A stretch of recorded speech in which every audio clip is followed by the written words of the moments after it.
Assalamualaikum warahmatullahi wabarakatuh. Perkenalkan, nama saya Muhammad Amri Yahya dari Universitas Islam Profesor Kiai Haji Saifuddin Zuhri Purwokerto. Akan mempresentasikan sebuah bisnis plan tentang budidaya kroto semut terarang media toples. Budidaya kroto merupakan sebuah peluang usaha sampingan yang sangat menguntungkan, bahkan bisa menjadi peluang usaha utama bagi siapa saja yang benar-benar serius, benar-benar tekun dalam menjalaninya.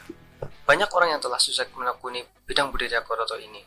Kelangkaan kroto di pasaran atau bahkan di alam mendatangkan sebuah peluang usaha yang sangat menjanjikan, keuntungan besar jika dijalankan dengan penuh ketekunan dan ketelatenan. Lalu, langkah apa saja atau planning apa saja yang harus dilakukan ketika akan merintis sebuah usaha budidaya kroto ini? Yakni yang pertama, pelajari cara berternak kroto. Kita bisa mencari di YouTube atau di Google, banyak sekali yang sudah menjelaskan kisah-kisah inspiratif oleh mereka-mereka yang telah sukses dalam budidaya ternak semut terang-terang penghasil kroto ini. Lalu dipersiapkan hal-hal untuk membudidaya kroto. Lalu yang ketiga, siapkan modal usaha budidaya kroto. Lalu yang keempat, tentukan lokasi kandang pembiakan kroto. Selanjutnya, tentukan media ternak. Nah, pada bisnis plan ini menggunakan media toples.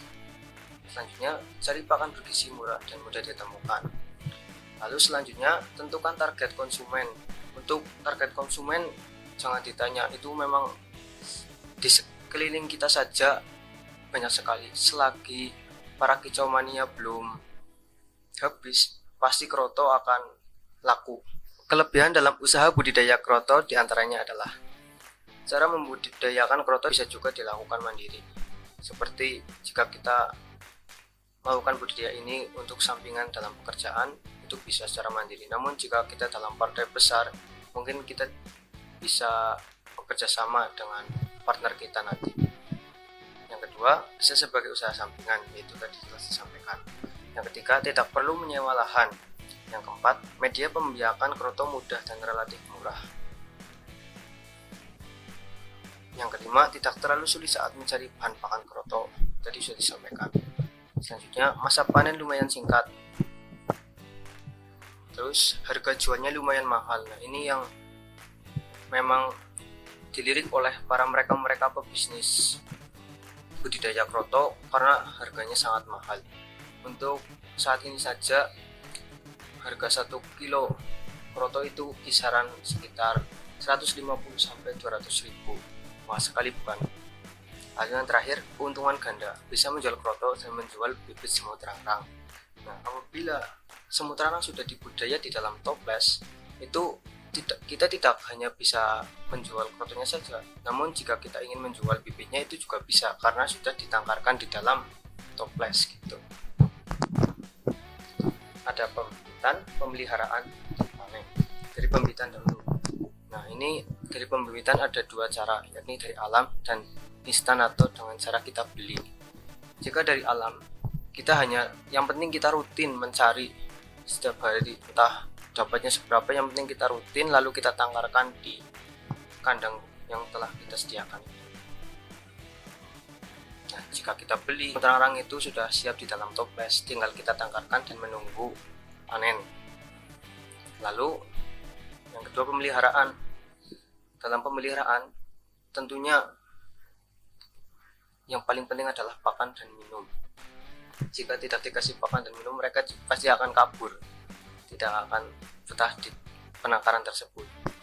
Nah, untuk pakan sendiri tadi bisa menggunakan, yang paling rekomendasi adalah dengan ulat rompong. Harganya terjangkau, juga mudah didapatkan. Kandungan protein juga sangat banyak.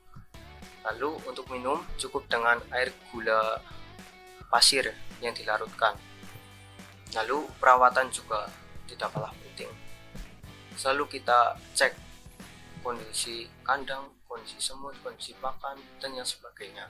Untuk panen sendiri, kita bisa memanen semut kroto itu apabila sudah siap, itu memang udah ada isinya, itu sekitar 2-3 minggu.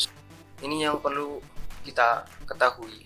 Ini sangat penting juga bahwa semut sangat menyukai yang manis, itu tentunya. Namun perlu diingat bahwa semut terang-terang sangat membenci bau yang menyengat. Lalu analisis pasar. Kroto di pasaran sering kita dapati untuk makan burung para kicomania. Ternyata kroto juga bisa digunakan untuk umpan memancing. Bahkan kroto juga bisa dijadikan sup kroto di Jepang. Mereka itu, orang-orang Jepang itu makan kroto. Kita malah yang menghasil kroto di Indonesia tidak tahu bahwa kroto itu bisa dijadikan sup. Yang kedua, untuk harga sendiri itu lumayan fantastis, kisaran 150 sampai 200 ribu per kilogram. Yang ketiga, distribusi itu sangat mudah. Selagi masih ada para kicomania, disitulah kroto pasti akan laku. Dari yang sebelah kiri itu terdapat rak kandang, ada yang tingkat 3, ada yang tingkat 4, terserah selera masing-masing saja. Lalu di bawahnya ditaruh nampan supaya yang dikasih air supaya mereka semut-semut tidak kabur. Lalu di rak tersebut ada toples yang di dalam terdapat koloni-koloni. Yang tengah itu proses ketika memanen. Lalu yang kanan itu terdapat toples yang di dalam terdapat kroto. Dan untuk pakan minum sendiri bisa kita dapatkan gratis dan juga bisa kita beli. Yakni jika pakan kita beli ulat hongkong, satu porsinya seharga 10.000, bisa digunakan untuk 50 koloni dalam 3 hari. Satu koloni itu 1 toples, itu namanya 1 koloni. Nah, untuk air gula yang dilarutkan 1/4 kilo itu harganya 3.000, bisa digunakan untuk 50 koloni kurang lebih 2-3 hari. Kita contohkan saja gampang. Yang pertama, pembuatan rak untuk 3 kandang. 100.000 dikali 3 sama dengan 300.000. Pembelian toples untuk sarang 3.000 dikali 150, karena satu kandang itu kurang lebih muat 50 buah toples. Seharga 450.000. Aneka perlengkapan seharga 150.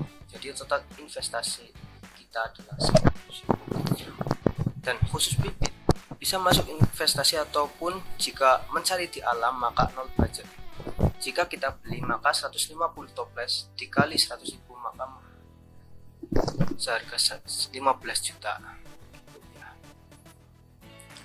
Lalu biaya bahan pakan 210.000 untuk 150 toples tadi.